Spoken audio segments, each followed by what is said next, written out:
It is Friday, no, it's Saturday, June 7th. And welcome to the broadcast.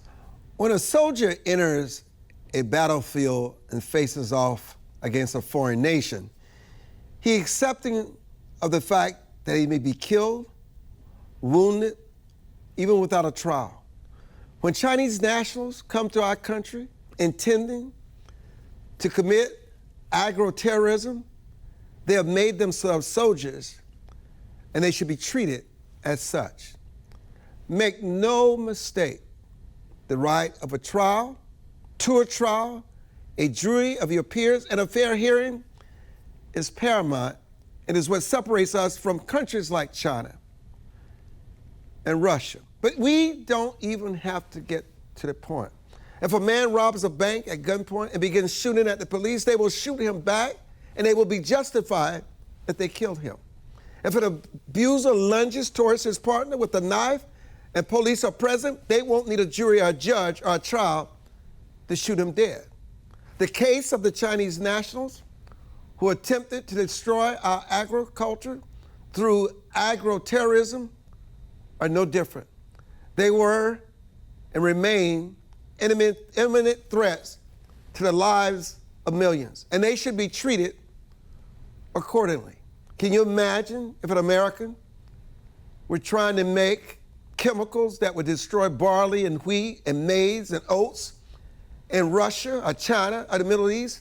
They would be beheaded, executed, or shot before a firing squad immediately. Joining us is our CIA operative. Thank you so much for joining us. What do you have to say about the latest with these Chinese nationals that are in our country? Hi, I'm Sean. Thanks for the opportunity to speak with you today. This is truly one of the most disturbing things I've heard in the last 5 years plus. You wonder, none of this has happened in a vacuum with all the flood of immigration, illegal immigration, and people pouring into the country. And now we know that there are people here that wish us ill.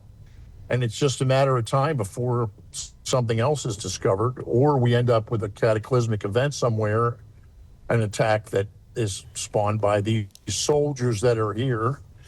And then we are left with even fewer options than we have right now.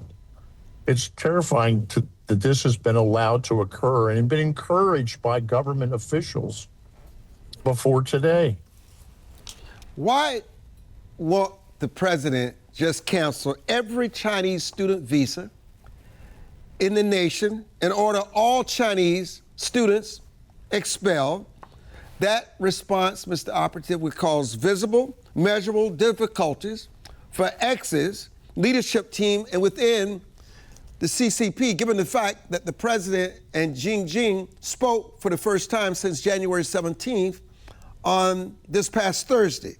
The students should be searched as they depart to ensure no academic materials, papers, books, electronics, and intellectual properties leave the United States. Why can't that be something that our president push? That could certainly be something that he has in his toolbox. And what I would encourage them to do is to make this first statement so overwhelmingly impossible to counter. And by that, I mean, this is a horrible event, and they should declassify whatever is necessary and put it all out, put all the facts out about the case. And then also expose a number of cases that are active cases in the United States right now that they're under investigation. There's no reason to hold back thinking that we can't expose this because we want to prosecute this person later.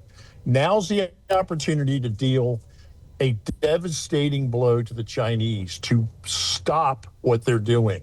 And if the president were to go out there and release a lot of things that are classified, from investigations from the FBI, counterintelligence investigations, the hacking investigations, the things we know the Chinese have done to interrupt the power grid and things like that, and combine everything so that you throw out such an overwhelming preponderance of evidence and proven work. If they have pictures, surveillance pictures, dump it all and then take the step of expelling every Chinese visa student that's here, and then have them search before they board a plane to get out. Don't give them time to dump stuff.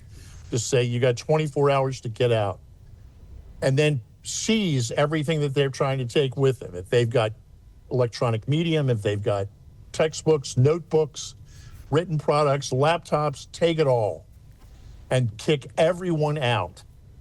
And in addition to just compelling narrative that everybody in America looks at and sees on TV and realizes, oh my God, this is much larger than we realized.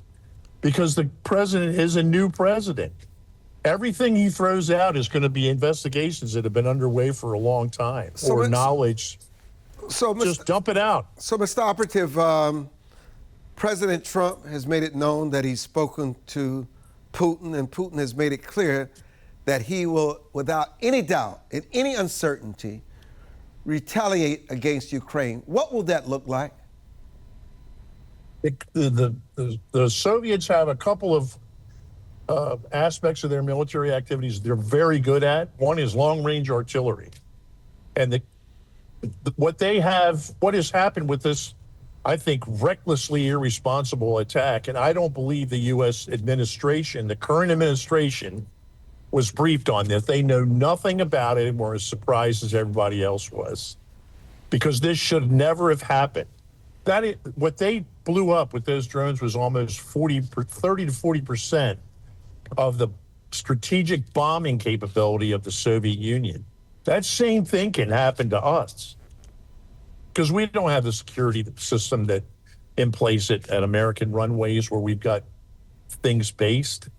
It's thin or non-existent. Well, let me stop you a minute. What do you expect Ukraine to do if you're just bumming them to purgatory? You think they're just going to sit around and take it and not show the same kind of intensity and retaliation against the Russians? What are you saying? When you use the capability that the U.S. has and the Russians have, and you unleash it in its capacity to do damage, there won't be anybody from Ukraine talking about anything, because the Russians can pound the cities or the places that they want into gravel. And this kind of attack, when you lose 30 to 40% of your strategic forces, and there's regulatory structure in the agreements that we've had historically signed with the Russians, that aviation assets like that are in the open, in the clear, and visible by satellite imagery, because that's part of the nuclear triad. So when you have a nuclear treaty like we do with the Russians, all of those bombers are in the open, because that's part of the treaty agreements that we have, that you don't hide your strategic air assets. So they're all parked wingtip to wingtip in an area on a runway, and the Ukrainians, who aren't part of any of this stuff with the nuclear treaty system, they decide they're going to do an operation, which I think they did with a lot of help from other governments, and they commit an act that drives the entire world to the edge of the abyss. This is crazy stuff, and it needs to be brought to be under some type of adult control, because this is how you tip the world into a global fight. And if the Russians retaliate, which I expect them to, it's just a matter of what do they decide to use and how much damage do they want to inflict on the Ukrainians. This was a nutty thing. It should have never been allowed to occur. And if the U.S. was involved in it, and there were people in the intelligence community involved in it, and the president, the White House did not know about it, there should be people brought to trial and arrested for this right away. Wow, the deep state cannot drag the nation into a war that the president doesn't even know about. Wow, that's fascinating. Trump's travel ban triggers fear and uncertainty in those 12 countries that are impacted. I'm a little surprised, since he was including countries where people from those countries committed heinous acts on American soil, why he decided not to include Egypt, given the fact that Solomon was from Egypt, especially given the fact that he's trying to deport his family back to Egypt.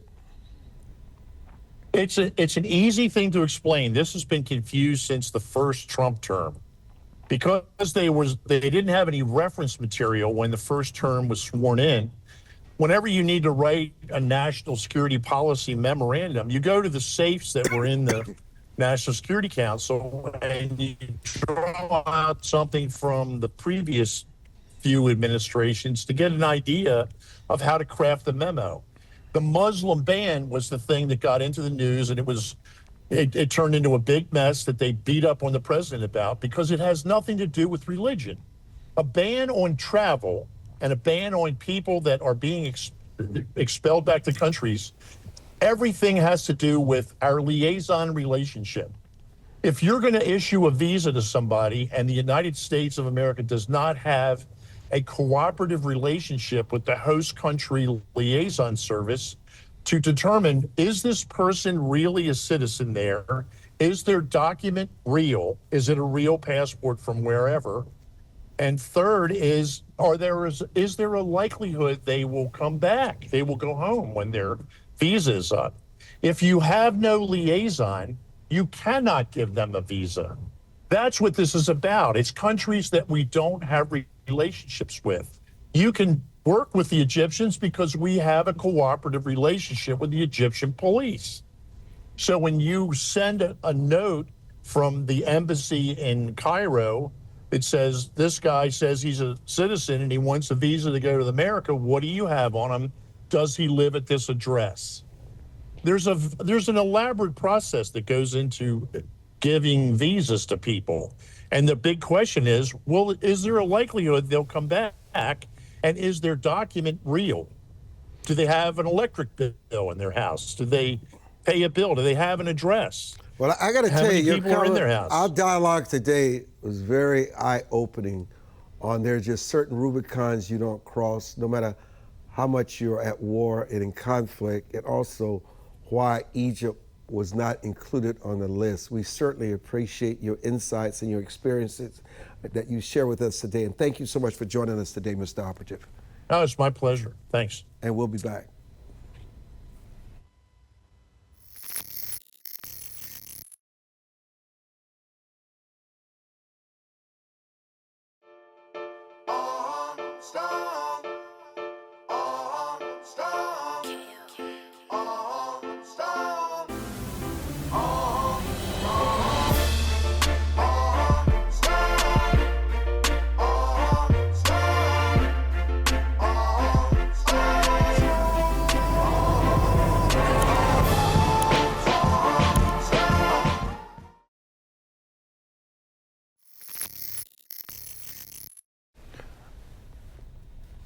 Tyler O'Neill from the Heritage Foundation and the Daily Signal. He's from the Daily Signal. And Andrew Donaldson, who seems to be busy, is joining us, but I think we have his attention now. So let me start with you, Andrew.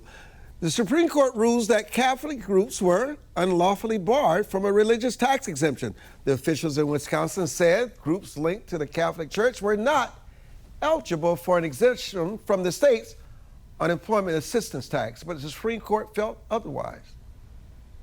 Yeah, and this is a little bit of a narrow ruling, so we might want to be a little careful about making a broad sweeping appeal from this. But this is another in an ongoing list that's been going back decades now of things like Catholic organizations who deal with the government directly or indirectly, and that means money directly or indirectly, and what they can and can't do it. And it's a long-running issue of private groups, especially things like Catholic charities, Catholic organizations, healthcare issues. We're seeing this more and more in school choice, where the limits on this sort of thing are. So while this ruling is pretty narrow to the situation at hand, it is part of a larger narrative of what's going on in the country of, if you're going to be a religious organization and you take government money, what can and can you do with that? And are you eligible for tax breaks for it? Do you have to declare the tax for it? And more broadly, something that we're going to start seeing more and more in higher ed, does that affect your nonprofit status and your religious exemption status? This is a lot of core constitutional stuff. Even though it's a narrow ruling, we should really dig into and have better conversations about than what we are. You know, Tyler, the Supreme Court also unanimously ruled in favor of a straight woman. I don't know why they call her a straight woman. Let's just say a woman who twice lost positions to gay workers, saying an appeals court had been wrong to require her to meet a heightened burden in seeking to prove workplace discrimination because she was a member of a majority group? What are you talking about, the member of a majority group? I mean, how can you discriminate somebody based on anything? I mean, this decision, Tyler, came 2 years after the Supreme Court struck down race-conscious admissions programs in higher education and amid the Trump administration's fierce efforts to root out programs that promote diversity and could make it easier for white people, men and other members of majority groups to pursue claims of employment discrimination. What is that? No. Go ahead. No, well, what is great about this case, and this comes in a slew of rulings where we have unanimous rulings on issues that are often interpreted as being conservative, but are clear implications of the law. So in this case, in Ames v. Ohio, you had a situation where an appeals court essentially, they had this judicially created rule where they said because of a background check that they needed to do in the particular case, that this woman could not have been discriminated against because she was part of a majority group. Now, I don't know about you. Here, she looks like she's a majority of one. She's the one who was denied the promotion and then had her current position taken away from her, given a demotion, even though she had been meeting and exceeding her performance reviews. Both her current job and the job that she wanted were then given to gay employees. And she says this is discrimination on the basis of sexual orientation, which Title VII clearly makes illegal. The appeals court comes up with this crazy theory that says, oh no, because the people who were put in your position over you were gay and you are straight, and therefore you're part of this majority group, you couldn't have been discriminated against. Never mind the fact that here you're talking about 2 employees who are gay and 1 employee who is straight. If I'm reading my math right, that means she's not in the majority. But all this aside, the key thing here was the clear text of Title VII was being violated by a judicial lawmaking process. A court at some point had created this rule, and we had a great a great addition to the ruling where Clarence Thomas went in. Tyler, on this issue, you said it, and we got it. I'm gonna move on. So let me go back to Andrew. The Supreme Court also rejected Mexico's attempt to hold U.S. gun makers, Andrew, liable for violence and atrocities Mexican drug cartels have inflicted using their weapons. The court unanimously ruled that firearm makers are protected by a federal law barring certain lawsuits against them. Yeah, especially against a foreign government coming in and wanting, and look, we understand Mexico's a little different because it's on the border and the violence and stuff. But yes, this was a clear cut. I'm glad it was unanimous. This probably shouldn't have even gotten to the Supreme Court, but it feels a little bit like the Supreme Court took this one just to really send a strong message back down to quit sending us stuff like this. This was about as clear cut as you can get. No, this should not have happened, and I'm glad the court ruled in this way. Tyler, the House Republicans up in arms. They're fearful, and they're scrambling to try to mollify Elon. Elon says it's an abomination. It's what he said. Trump has said nothing. They've been quiet. But Elon said, I just can't take it no more. I got to tell it like it is. This budget is a nightmare. And let me tell you, it's working. Marjorie Taylor Greene said had she read the legislation, she would never have voted for it. House Republicans are having buyer's remorse. And you know what that's doing to the Senate? It's emboldening them to really take an axe, maybe a chainsaw, and chop this up. This is what's going to happen, Tyler. That would be very Elon. I think, I'm talking about the Senate now, not Elon, the senators. Right. But Elon's the guy who had the golden chainsaw to illustrate Doge. And hopefully, if this bill can be improved, that would be tremendous. I think the main thing that Elon has been focusing on for so long is getting out the waste, fraud, and abuse in the federal government.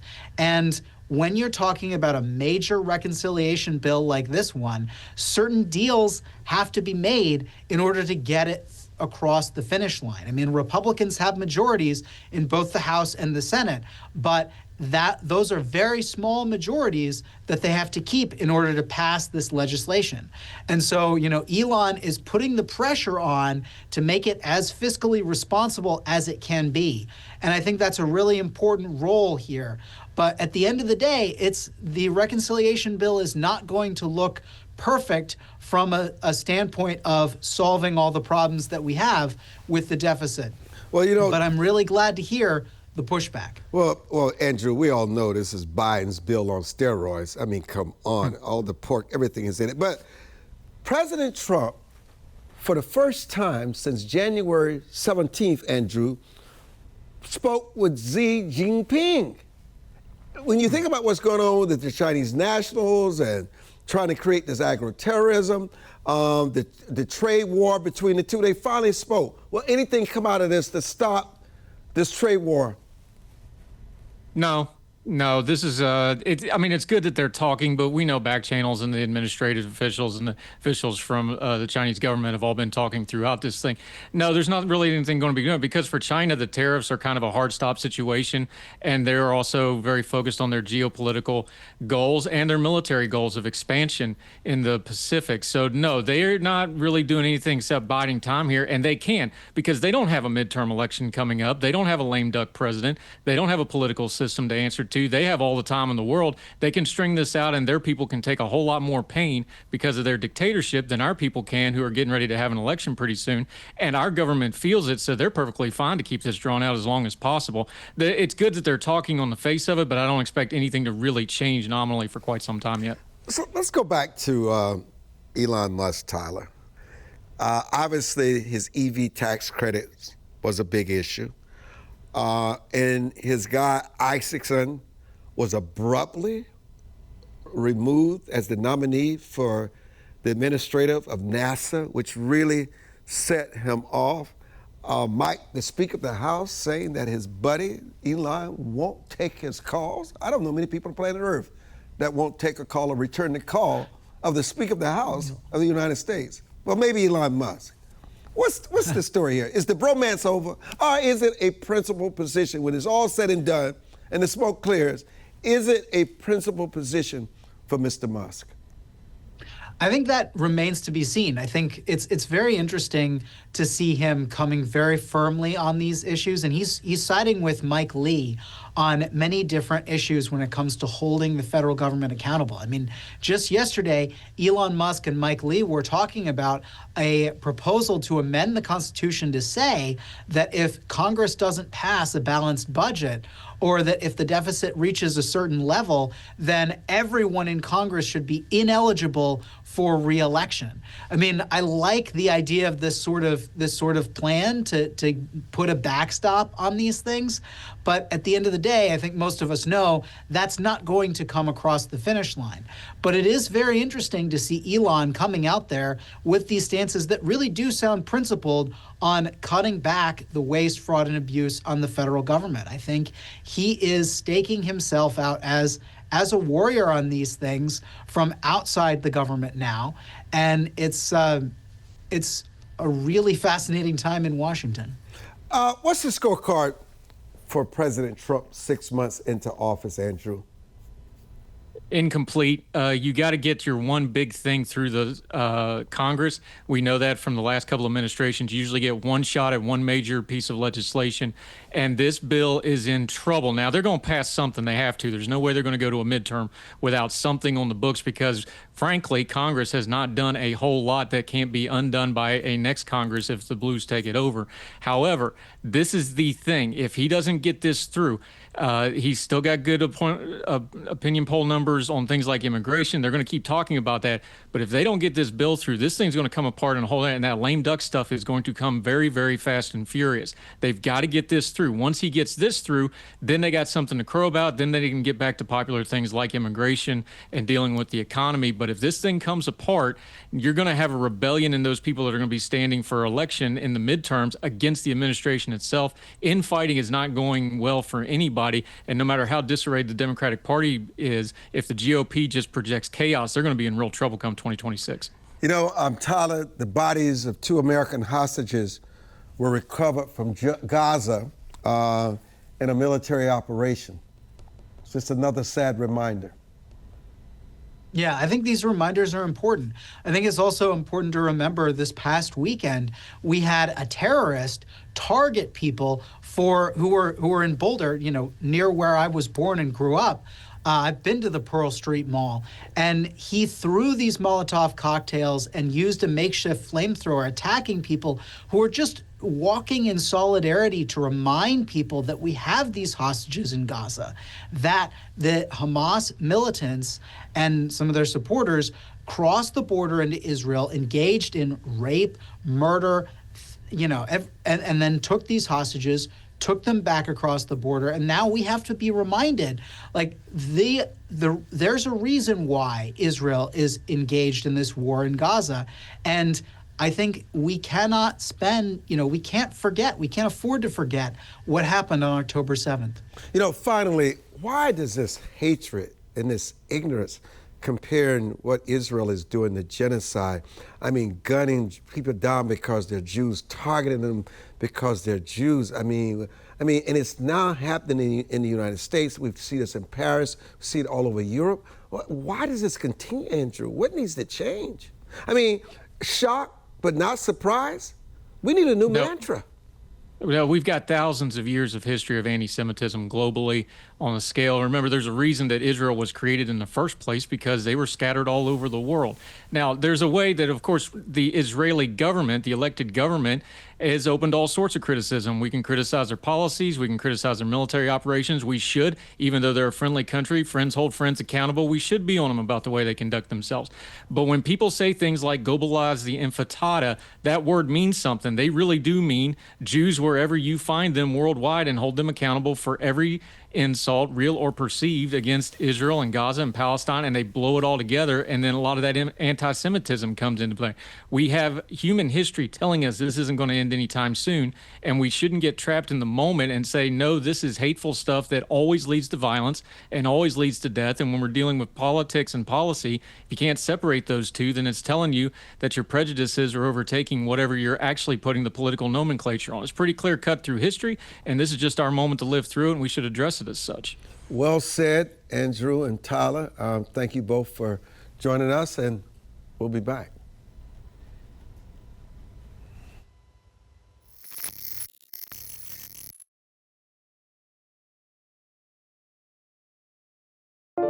It is easier to build up strong children than to try and repair broken men. The streets are plagued with crime, violence. There's a lot of poverty, and it's all a result of lack of education that's happening in our schools. So it really is a crisis. We come from very different political perspectives, but we've come to the same conclusion, and that is there is a crisis in the classroom. Children are being deprived of quality of life because they're being deprived of a good education. We must solve this problem. It's incumbent upon all of us to join hands together to get this done. We can't afford to wait one more day before we address these issues, because every day we lose another child. Let's stop the politicking. Let's stop the games. Let's really do something to give these kids a real chance at life and being a part of that American dream. We need accountability for funding. Many of the districts where you're seeing very low test scores, students graduating with very low literacy and math comprehension rates, they are receiving a lot of funding. So where is the money going where our kids aren't being adequately educated? If you believe every child is deserving of a quality education, please go to educationjusticefoundation.com.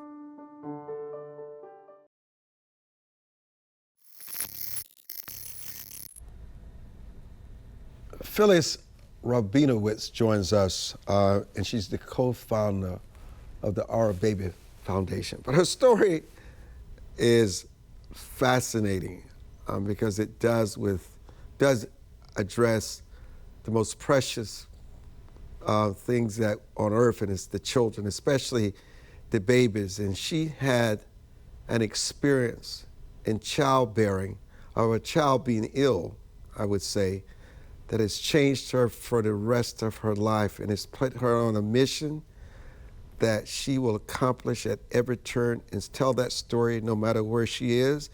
And she will tell her story today. Phyllis, I appreciate you joining us. Why don't you start by telling your story of what happened to you as a mother? Okay, and thank you so much, Armstrong, for having me here. Yes. And it's actually an issue we're going to talk about today that affects all families in America. So I am speaking on behalf of all families. So starting with my story, because you asked, in 2006, I had a baby girl, Rebecca. She was born healthy and beautiful. And we took her home. Within the first day, she had, to us, very concerning symptoms. She was lethargic and wheezing and had trouble feeding. And so we rushed her to the emergency room. And just so you know, I do have an older son, and so I wasn't typically an alarmist, but we knew in our gut something was wrong.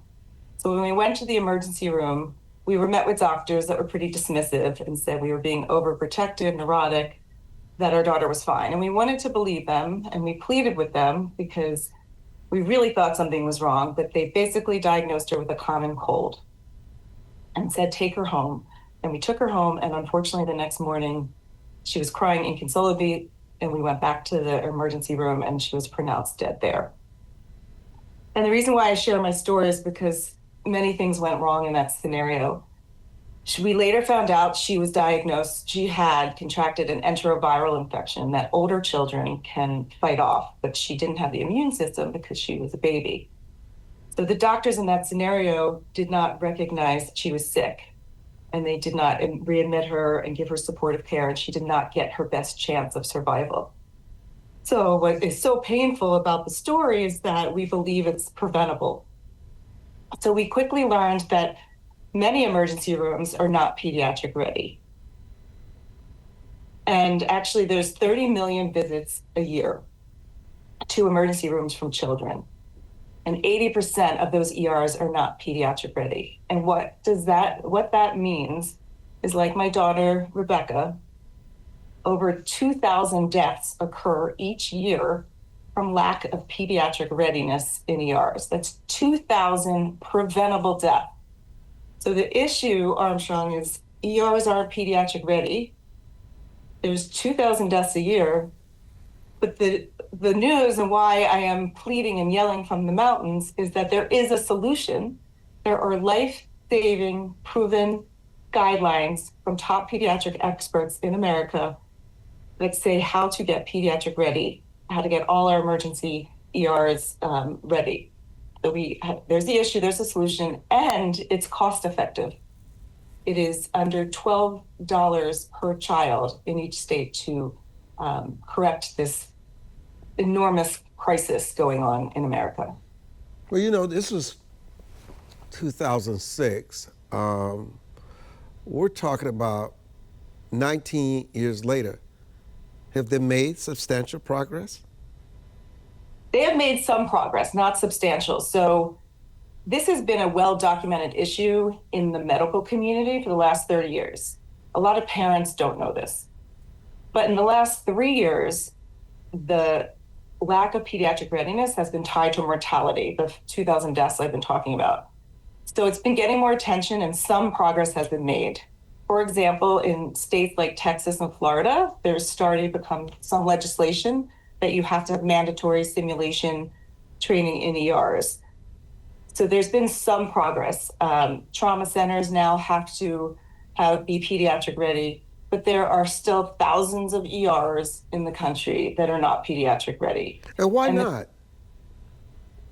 Great question. It is unacceptable, and it's very maddening as a parent. Why not? It is not mandated. It is not required. So unfortunately in our country, children can't speak for themselves, so they aren't their best advocates, and there have been other priorities. But if it's not mandated or required, which is something that we're working on with our charity, then hospitals don't have to do it. Well, what do you say to mothers watching the show, pregnant, will be delivering soon? What do they do in a situation like this, even before the baby comes? How do you prepare for this as a mother? Another great question. We always tell parents to research your ER before you go or before you even have an emergency. So we research our cars, our school districts, our restaurants, but no one thinks to research their ERs, right? So we partner with Mass General Hospital. They have an app, Find ER Now. It can tell you the closest hospital that's ready for children. Or you can call yourself and ask certain questions about pediatric readiness. You can ask what their score is. If a score is over 90, then they're fully pediatric ready. One of the main things that really helps to be pediatric ready is something called a PEC, a pediatric care coordinator. And if an ER has a designated person that's a PEC, then they'll most likely be pediatric ready. So a mother can call their local ER and ask and make sure there's a PEC. They can ask and see their pediatric ready score. They can see if there's ongoing pediatric training that's there. But also they can be aware. They can be aware that not all ERs are created equal and that there are differences. But I think you're saying something even deeper here. I think I'm taking it that you said that what your child was diagnosed with, she would have eventually died, but maybe not as soon because she did not have the immune system to fight it. But I'm also hearing you say... I believe she would still be alive today. You still should. I just want to make sure. And so this brings me to this point. On the issue that your child was diagnosed with, are there hospitals and other places, if the mother finds out that this is the diagnosis of their child, is there other places that are much better that can address this and are ready for it? And it doesn't involve all issues that may occur with a mother carrying a child and the child could first face some emergency. Are you saying no hospitals are really prepared for children? No, I didn't say none. 17% of them are. Just 17%? Correct. This is why I am here. This is why I've been doing what I've been doing for 18 years. And the top pediatric experts in the country have come up with the 3-page guidelines that I sent you that outlines how to be pediatric ready. So there are proven solutions, and the guidelines include everything from protocols, training, supplies, equipment, medical dosage. We have the solution to be pediatric ready, and it's cost effective. So it is available. So it is insane that this is not required and mandated, and that's something that we really hope to do with legislation. The current administration has been on infant safety recently, right? Yesterday they announced they were looking into infant formula. This is something that they should be looking into. It causes 2,000 deaths a year can be prevented. But so how does the Our Baby Foundation, which you founded, work with hospitals and policymakers to close the pediatric readiness gap? 2 ways. First of all, we've been a Band-Aid for the last 18 years. We've been partnering with top children's hospitals through our donations and funding training that then trains non-children hospitals. So we've been helping make ERs pediatric ready. But I'm a citizen. I shouldn't be doing this, right? So we've had great training. We've partnered with Dr. Mark Auerbach from Yale and wonderful partners all over the country to make a difference. And we've had life-saving results, and I'm really proud of our work, but we shouldn't be doing this. The second thing we're doing currently is we are working with First Focus on Children out of Washington. They are a bipartisan advocacy group for children. They are helping us, because Our Baby is a 501c3, they are helping us advocate for legislation. So we have a bill, it's called BECA, Babies Emergency Care Act, that we would love to have a sponsor if anyone's listening. We are working on it, and it would then mandate the guidelines to make every ER pediatric ready. So let me ask you a personal question.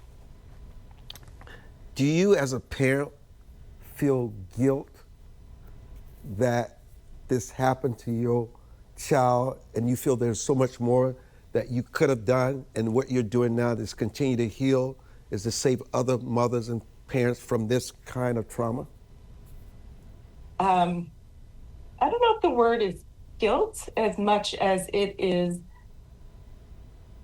was such a tragedy, and it was my husband and I, Andrew, we founded this charity so this does not happen to anyone else. It shouldn't happen to anyone else.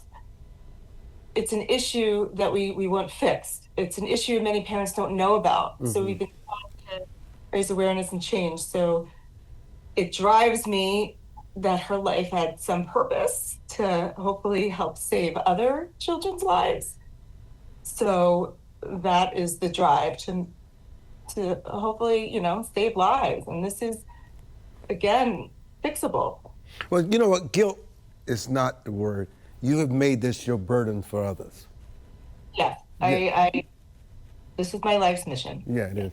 I really feel, after so many years, the loss of your child is so sad, and yet your child lives every day through other children by your mission that you continue, and you have just as much passion for it now as you did in the beginning. That is so remarkable, and I really salute you, and thank God that we have someone like you to remind parents that they never want to feel and bear what you feel every day.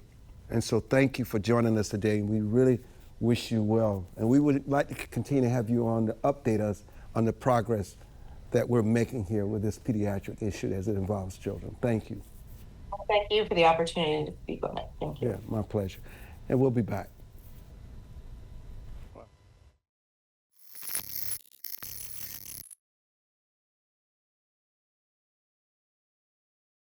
As a home buyer, you need a lender who cares about your home ownership dreams. United Security Financial has been helping families secure their dream homes for 30 years. We're a national fair practice lender that provides affordable mortgages and low down payment programs to eligible home buyers. To learn how United Security Financial can help you secure your dream home, call 1-800-373-4186.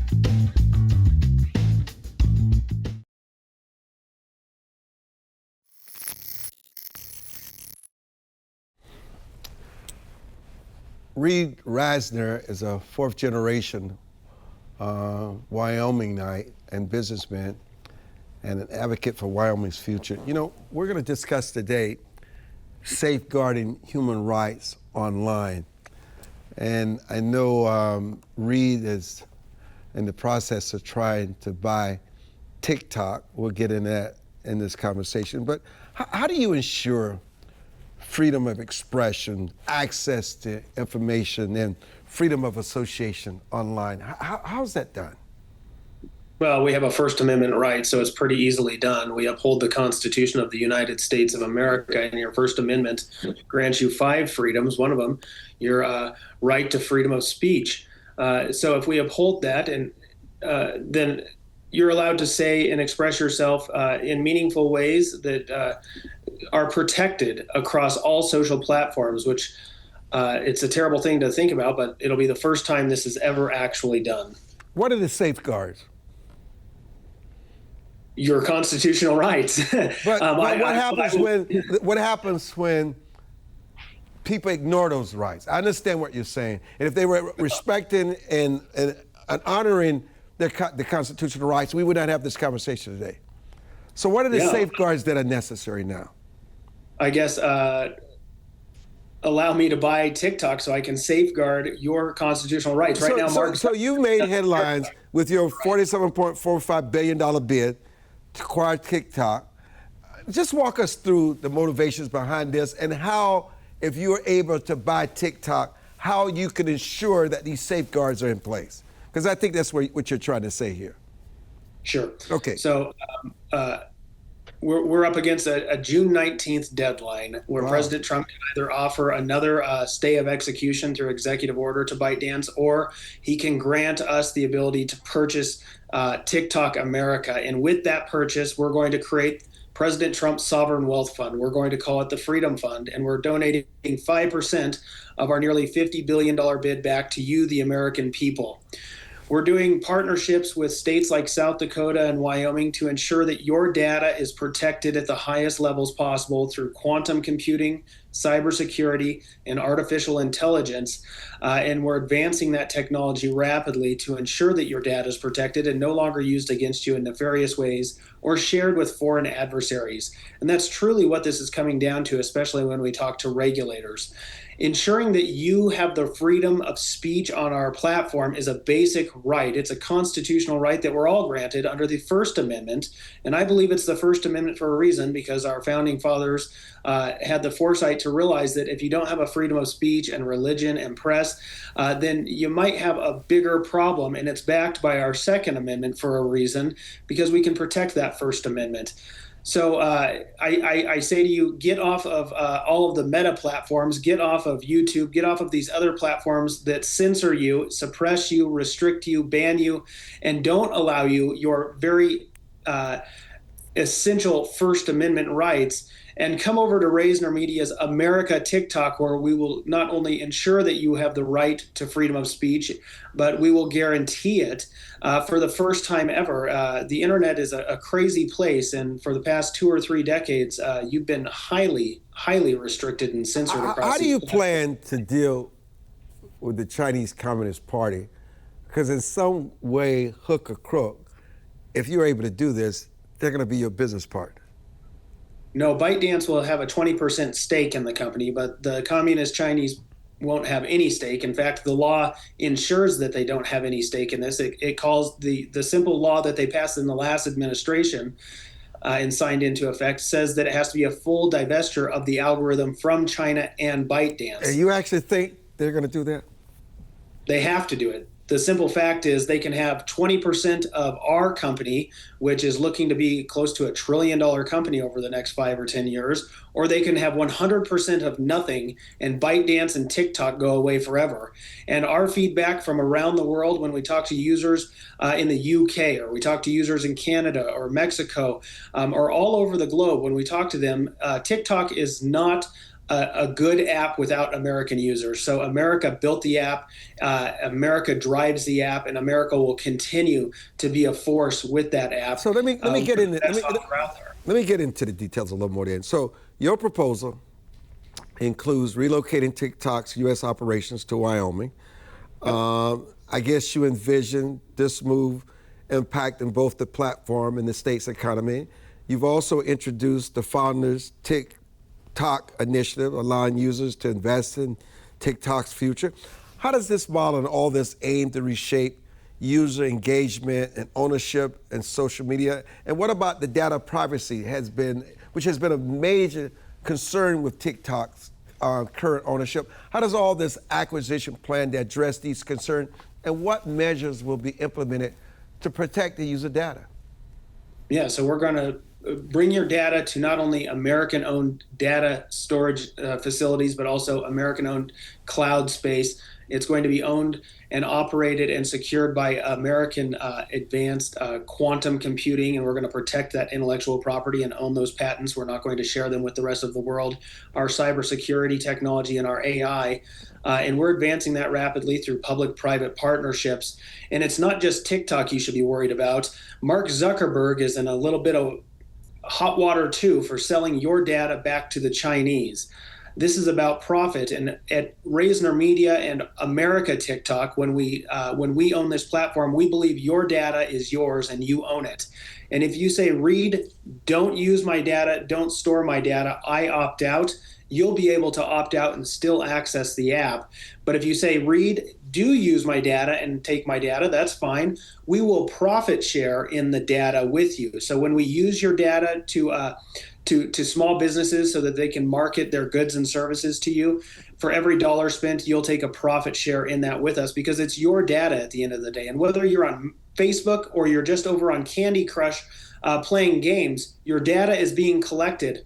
and this cross-app pollination is happening, where those apps are talking with other apps and other devices in your home, and it's much more nefarious than anyone actually realizes it, because your TikTok app today is also talking to your smart TV in the houses or the doctor's offices you visit, and it's talking to your smart microwaves or stoves or refrigerators or Nest or Ring cameras. And there's so much cross pollution happening that we are the only solution that has the infrastructure and partnerships in place through Adelaide and Dakota State University and other public infrastructure in place to protect your data, keep it owned by Americans on American soil, and retain that intellectual property and never, ever let any government entity use it in any nefarious way or have access to it. And that's the guarantee we're making to you. Who is Reid Rasner? American first, bleed red, white, and blue, American patriot. We're doing this for America and Americans. We're doing this for President Trump and his legacy. I'm personally a fourth generation Wyomingite. I've bought and built and sold businesses. I own a family office style, high net worth private investment firm here in Wyoming. And I've got some really great partners in this who are also all American first and believe in the same mission. And the original purpose of this was to, one, protect your rights and your freedoms, bring digital sovereignty to the United States, but also introduce a fourth legacy industry to these Intermountain West states, which is quickly sprawling across the Midwest as governors across these Midwestern states are calling us, and bring stability to these economies by introducing that fourth legacy industry, technology, to complement their energy, agricultural, and tourism industries that drive those economies currently. But how do you plan to navigate the political landscape to ensure that you have a successful acquisition and operation of TikTok in about a minute?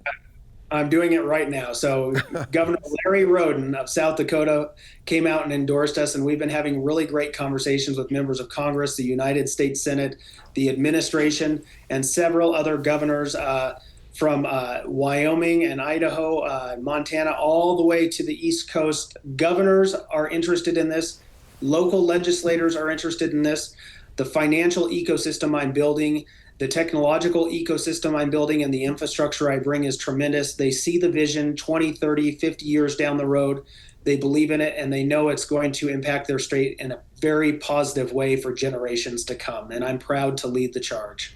Reid, thank you so much for joining us, and I really wish you well, and we'll keep having you on so you can update us. I want to thank our earlier guests, Andrew, Tyler, Mr. Operative, and listen, Phyllis, Rabinowitz, for joining us and a remarkable story of what's going on in the hospital with pediatric care. I mean, it's so important to read and do your homework. And also, you always ask how you can learn more about us. It's www.armstrongwilliams.com, and our social media handles, The Real Armstrong Williams. And listen, thank you so much for joining us today. Thank you, WJLA 24/7. I'm Armstrong Williams, and enjoy the French Open. Enjoy.